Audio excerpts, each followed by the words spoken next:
Are Newcastle United planning for life without Alexander Isak? Yes, people, welcome back to the Magpie Channel TV. Knee walking and waffling outside today because it is absolutely lashing it down.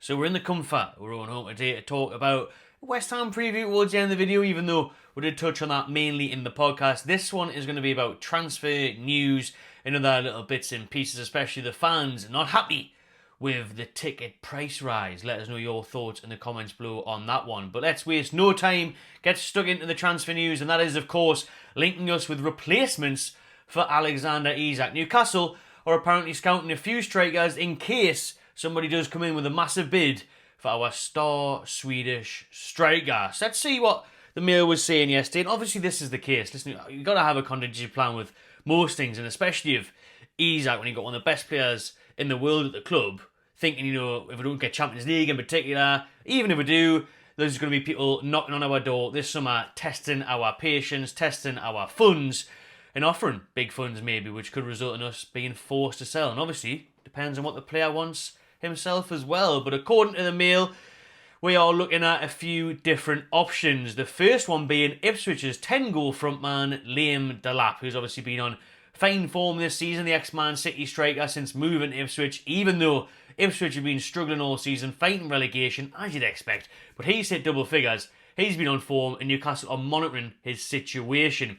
However, would face strong competition for the 22-year-old, as the rumours are very clear that Chelsea are the front runners to sign him this summer. If Ipswich get relegated, when, really, isn't it, unfortunately, they are going to activate a move on Delap and are very likely to land him, as well as Manchester United wanting to sign him as well after their scout has watched Delap on numerous occasions and seen him score at Old Trafford not so long ago and being a real threat there. So why would we want to go to a relegation battling side again? He's done that at Ipswich. He's not going to want to move to Man U, is he? Same sort of thing next year, relegation battle, losing every week. No point. If he goes to Chelsea, you'd understand that. Loads of money in London.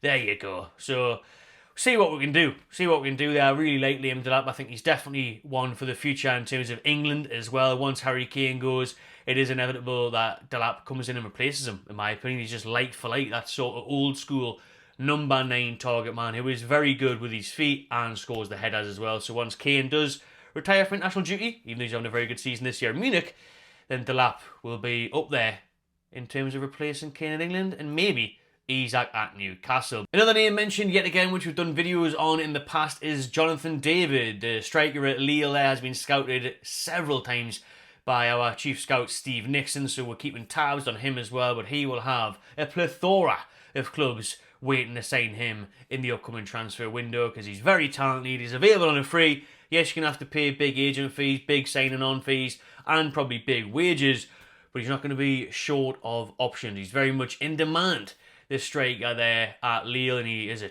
top quality player. I would love him. I think, you want to be greedy here, but you don't really. We need more than Isak. Wilson, is he going to get an extension? Even if he does, he has to go down to third choice because he's not fit enough on enough occasions. So we need another striker, really, to compete with Isak, to give him a push, to give him a rest.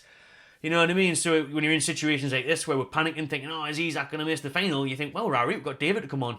You know what I mean? So this is what we need, but this is the problem you have. How many players like Jonathan David, like Delap, who's going to want game time, are going to be able to just sit on the bench and be happy? They're not. So that's the issue you've got. Where do you go there from there? That's why I say I reckon we'll sign someone like a Calvert-Lewin this year to come in and help with Isak if we do keep him. But I think these are very good options to replace Isak. We kind of talked about this on the podcast the other night. I was saying maybe a Gonzalo Ramos of Paris Saint-Germain, who can't get much game time there. Newcastle watched him at Benfica, admired him there. Someone like him would be really good. He's not mentioned in this. Alongside David, alongside Delap, is also RB Leipzig's Benjamin Sesko, who again has been long-term watched at St James's Park. We have watched him for many years now, and we are still keeping tabs on his movement with Arsenal, heavily linked to him. So how would that be? Let Arsenal sign him, because then eventually the Isak rumours should buddy stop. Probably wouldn't. Probably still go on, but Sesko is only 21, and we've watched him for a good few years now. I remember being linked with him in the Ashley era. That's how long we've been linked with this bloke. So he's a good, versatile, strong forward as well with an eye for goals, so Sesko will be quality. But obviously, the preference and intention of Newcastle United is to keep Isak, and talks over a new contract will be revisited this summer. But obviously, they've got a contingency plan in place. Paul Mitchell and his team know they cannot be caught cold this summer if someone does come in with an offer for Isak. Eddie Howe's press conference today confirmed Sven Botman being out for 8 weeks is the time scale there. Botman will hopefully come back before the end of the season. It is his opposite knee. We talked about him in the video yesterday. I don't really want to go into the press conference stuff that much because there wasn't that much going on and we haven't got all day, have we? Let's focus on this backlash from the fans over the ticket price rise that Newcastle United announced yesterday. Newcastle's fan advisory board have reacted with huge disappointment to the raise of 5% on tickets. Darren Eales was asked about this and he said it was coming out of a 10-year price freeze that was introduced under former owner Ashley that will have to generate millions of pounds in extra revenue by increasing those ticket prices. Raising ticket prices is a decision we take reluctantly, but is one that is unavoidable. Unavoidable, is it? Many other clubs have decided to not do it. Liverpool, to name one of few in the Premier League. Wolves, I think, was another one. Quite a few decided to not raise ticket prices. So I would say that it wasn't unavoidable. If we ought to keep pace and build towards our collective ambitions. I get that, it's a hard one this, because I think it comes out at an extra £4 a match or £4 a month or something for most season ticket holders. But the point remains is that it's a working class area. How much are you really going to make extra from ticket prices? You know what I mean? But then obviously we have got FFP and PSR, but there's a lot of way around that. Why haven't we got the training ground sponsor, the training kit sponsor? That could be bringing in tens of millions a year. Not an extra couple of million maybe off the ticket prices. So it's hard because people are saying they're exploiting loyalty now, and I get that also because they know that Newcastle fans will pay it. They know that people that are complaining, an extra 5%, as soon as it comes to it, bang, click renew, done. And they know that if they don't want to renew, there's 10, 20, 30,000 people behind them who will. Who will end up paying for a season ticket, who will pay whatever you want. And just make it happen, because now you can spread the cost over 12 months, which I think is better than the 8 months they did before. But yeah, people will just be like, I'll find a way, direct debit, I'll do an extra job here, I'll get the extra cash. That's how much we love our football club. That's how much the region is so passionate about it that we'll want to watch it, we'll find a way to do so. And I think they do have that there. The owners, the Darren Eales, they know that. You don't want to say exploiting, but this is what these are saying here because that was a campaign, wasn't it? The Football Supporters Association's written to the Premier League and asked them to introduce a price freeze across all top 20 clubs. It's part of the Stop Exploiting Loyalty campaign, which has been seen protested at several grounds and clubs in recent months, including St James's Park. Eales again was on about, in a world of profit and sustainability rules, we must continue to face up to challenging decisions and find a balance that keeps football affordable while ensuring the club is able to compete. Without this approach, achieving the sustainable success we crave simply becomes impossible. Let us know what your thoughts are on that one. Briefly on West Ham then, we did more of this in the podcast, so just go back, go to the end of the podcast, you can listen to me and Keg really preview the West Ham game in a bit more detail. But it is only a couple of days wait now, no weekend, so a free weekend. I'm quite looking forward, I'll be honest, a bit stress-free.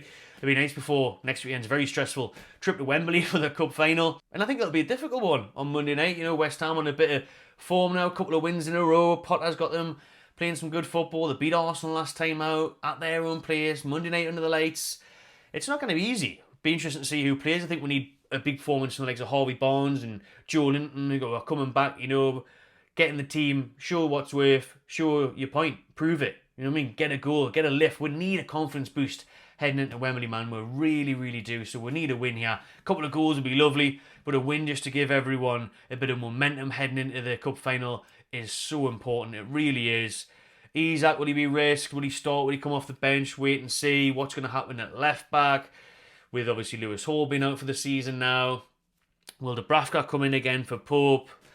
There's lots of questions. So we'll see what the answers are on Monday night. Let us know what you think heading into the West Ham game. Gives a score prediction. I'm going to still back a 2-1 Newcastle, maybe a 3-1, which would be lovely. I'll definitely take that. A well-needed boost heading into the massive weekend next week. So there's loads of content coming your way on the channel, of course, heading into that cup final. So please do subscribe if you haven't already. I just want to end the video by giving a big thank you and shout out to Marcus O'Reilly with that generous super chat yesterday, mate. I really appreciate it. What a legend. And if you haven't seen me comment, I want you to drop us an email so I can send you something out in the post as a thank you as well. What a legend. You lot are the best, man. The best followers, the best subscribers, the best viewers. Best in the world, aren't we? Toon fans. So just wanting to finish off on a big thank you to him. Really appreciate everyone's support. Cheers for watching. Have a great weekend, everyone. And I'll see you soon.